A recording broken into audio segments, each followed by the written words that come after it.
अस्सलाम वालेकुम। पंडित सुंदरलाल जी की जो किताब लिखी हुई है हजरत मोहम्मद और इस्लाम, एक शानदार किताब है। इससे हमने एक शानदार जर्नी शुरू की थी। इसके अंदर हमने हमारे नबी पाक पैगंबर मोहम्मद सल्लल्लाहु अलैहि वसल्लम की पूरी ज़िंदगी को डिटेल से देखा, एकदम सरल भाषा में देखा, और एक हिंदू पंडित पंडित सुंदरलाल जी के नज़रिए से देखा, वो भी तब के जब 1941 का सन चल रहा था, भारत देश आज़ाद भी नहीं हुआ था, एक ही देश हुआ करता था, पूरा पूरा टुकड़े नहीं हुए थे उस समय। और उस समय ये व्हाट्सएप यूनिवर्सिटी फेक न्यूज़ वगैरह भी नहीं हुआ करती थी। आज भी ये किताब बहुत ज़्यादा रिलेवेंट है। इसमें हमने पिछले कुछ चैप्टर्स में देखा कि किस तरह से जब जो सुलह हुदैबिया थी वो जब तोड़ दी गई, तो फिर ये लाजिम हो गया कि मक्के से युद्ध किया जाए। और मक्के से जब युद्ध किया गया तो मक्के वालों ने सरेंडर कर दिया, और बड़े ही प्यार से हमारे नबी पाक और सारे मुसलमान उनके साथ पेश आए। और उसके बाद में उन्होंने वहां से एक बार के लिए चले गए, लेकिन अंतिम यात्रा के लिए हम ये जो हज था आखिरी हजतुल विदा, उसकी हम बात कर रहे हैं। ये बहुत ही इंपॉर्टेंट पिलर है इस्लाम का।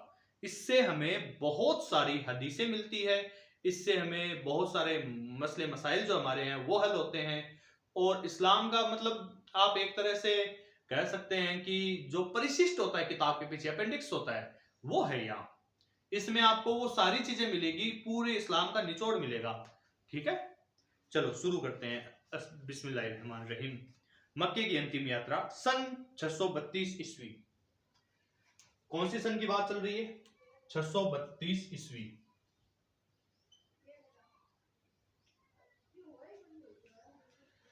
एडी, आप एडी नो डोमिनो। सन 632 ईस्वी में मोहम्मद सल्लल्लाहु अलैहि वसल्लम ने अंतिम बार अपनी जन्मभूमि मक्के की यात्रा की। इसे हज्जतुल विदा यानी विदाई की यात्रा या हज्जल अकबर यानी बड़ी यात्रा भी कहते हैं। यह हज्जतुल विदा के नाम से आपने सुना होगा जरूर, हज्जतुल विदा, ये नाम आपने बिल्कुल सुना है कि हमारे नबी पाक ने हज्जतुल विदा में ये फरमाया था, ये बात बताई थी, ये आदेश दिया था। इस बार मदीने से लगभग 1.5 लाख आदमी उनके साथ गए।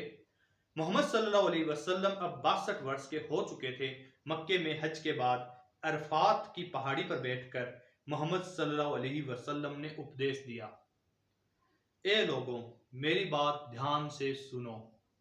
वास्तव में ध्यान से सुनने लायक बात है, बहुत ध्यान से आप सबको सुनना चाहिए, मुझे भी मेरे दिल में ध्यान से उतारना चाहिए इसे। ए लोगों, मेरी बात ध्यान से सुनो, क्योंकि मुझे नहीं मालूम कि इस साल के बाद में फिर कभी यहां तुम्हारे बीच आ सकूंगा या नहीं। उन्होंने आगे कहा कि ठीक जिस तरह इस नगर के अंदर इस महीने में यह दिन पाक माना जाता है, इसी तरह एक दूसरे के लिए तुम में से हर एक का तन, उसका माल, असबाब पाक चीज है। कोई दूसरे के जान माल या असबाब को हाथ नहीं लगा सकता। जैसे हम कदर करते हैं, बहुत इज्जत एहतराम करते हैं मक्के शरीफ का, सॉरी किबले शरीफ का, हम मतलब अगर कहीं फोटो भी होती है उसकी तो हम बड़ी इज्जत से उसको रखते हैं, उसको भी खरोच तक नहीं आने देते।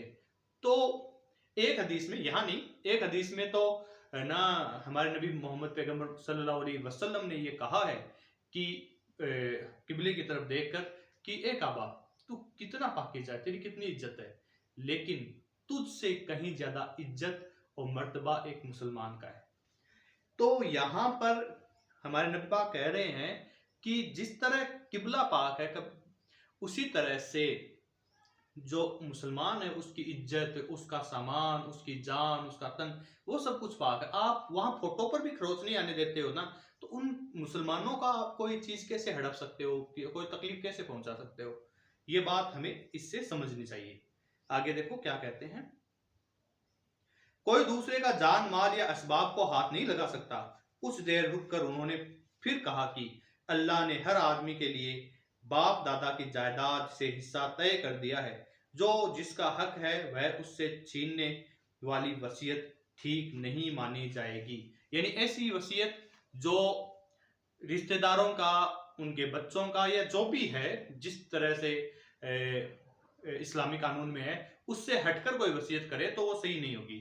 रबीहा के बेटे हारिस के पोते अब्दुल मुत्तलिफ के परपोते और मेरे भतीजे अयास के खून से लेकर, जिसे लेस के कबीले वालों ने दूध पिलाकर पाला था और जिसे नासमझी के दिनों में हुजैल के कबीले वालों ने मार डाला था, आज तक जितने खून हो चुके हैं उनमें से किसी का भी किसी से बदला लेने की कोई इजाजत नहीं है, और आगे के लिए बदला लेने का यह रिवाज हमेशा के लिए बंद किया जाता है। किसी जुर्म करने वाले पर सिवाय उस जुर्म के जो उसने खुद किया हो और किसी बात का इल्जाम नहीं लगाया जाएगा। किसी बाप से बेटे के जुर्म की या बेटे से बाप के जुर्म के बारे में पूछताछ नहीं होगी। आज का जो स्टैंडर्ड कानून है, जिसकी तरफ पूरी दुनिया जा रही है, वो यही बात तो कहती है। जिसको आज पूरी दुनिया अपना रही है, वो नबी पाक कितने समय पहले कह चुके हैं। नबी पाक हर जमाने में मॉडर्न ही रहेंगे। आज हम अपने आप को मॉडर्न कहते हैं और उनको पढ़ते हैं तो हमें लगता है हम पीछे हैं, दुनिया पीछे है, उनकी बातें आगे थी, उनकी बातें ज्यादा मॉडर्न थी। आज इतने वर्ष हो चुके हैं, 1446 साल बीत चुके हैं, है ना। तो इन चीजों को गहराई से सोचना चाहिए। हम पढ़ते ही नहीं है, हम सोचते ही नहीं है, इसीलिए हम पीछे हैं। अगर हम गहराई से पढ़ते, सोचते और इन चीजों पर हमारे देशों में, हमारे जो समाज, सोसाइटीज है, उनमें अमल में लाते, तो क्या पूरी दुनिया हमसे नहीं सीखती? क्या मुतासिर नहीं होती हमसे?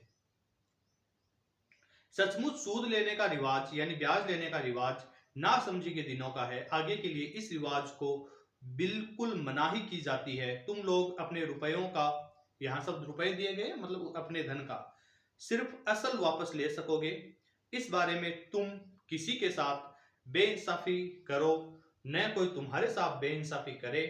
और मेरे चाचा अब्बास का जितना सूद लोगों के जिम्मे है वह रद्द कर दिया गया।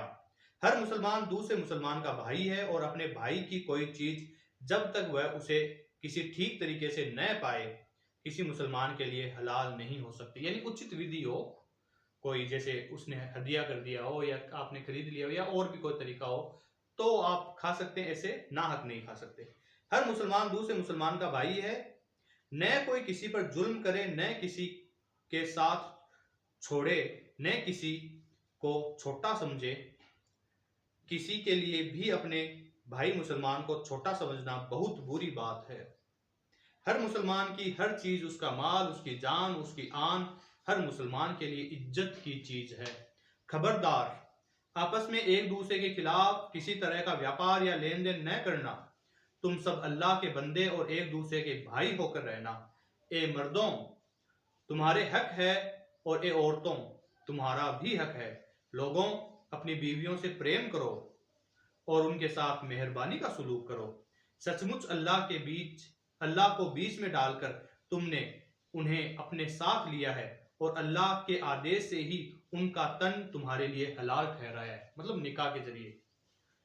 ध्यान रखो कि हलाल और जायज चीजों में जो चीज अल्लाह को सबसे ज्यादा नापसंद है वह तलाक है। यानी तलाक हलाल तो है, आप जायज भी है, लेकिन अल्लाह को पसंद नहीं है। अपने गुलामों के बारे में खबरदार, उन्हें वैसा ही खाना खिलाना जैसा तुम खुद खाते हो, उन्हें वैसे ही कपड़े पहनाना जैसे तुम खुद पहनते हो। आज गुलाम प्रथा तो पूरी तरह समाप्त हो चुकी है, लेकिन आज के समय हमारे से जो हमारे ताबे में लोग हैं, जिन्हें हम आमतौर पर हमसे नीचे कह देते हैं, हमारे अंडर कह देते हैं, उनके साथ हमें हुस्ने सलूक करने की हिदायत दी गई है। कभी उनकी ताकत से बाहर कोई काम करने का उन्हें आदेश न देना, और अगर ऐसा हो ही तो तुम्हारा धर्म है कि उस काम को करने में तुम खुद उन्हें मदद दो। तुम में से कोई अगर बिना कसूर अपने गुलाम को पीटे या उसके मुंह पर तमाचा लगाए तो उसका कफारा यानी पाप धोने का ढंग यह है कि उस गुलाम को उसी दम आजाद कर दो। ध्यान रखो, जो आदमी अपने किसी गुलाम के साथ बुरा सलूक करेगा उसके लिए स्वर्ग का दरवाजा बंद हो जाएगा। अपने गुलामों को दिन में 70 बार माफ कर दो, क्योंकि वे उसी अल्लाह के बंदे हैं जो तुम्हारा भी रब है। उनके साथ किसी तरह का जुल्म या व्यवहार नहीं होना चाहिए। अल्लाह तुम्हारी किसी बात से इतना ज्यादा खुश नहीं होता जितना गुलामों को आजाद करने से। इस्लाम ने गुलाम आजाद करने के जो रास्ते खोले हैं, वास्तव में मतलब इस्लाम तो काबिल तारीफ, हम शब्द काम में लें तो बहुत छोटा हो जाता है। रुकिए जरा, आगे की कड़ी हम बाद में करेंगे, अभी नमाज का वक्त हो गया है। शुक्रिया।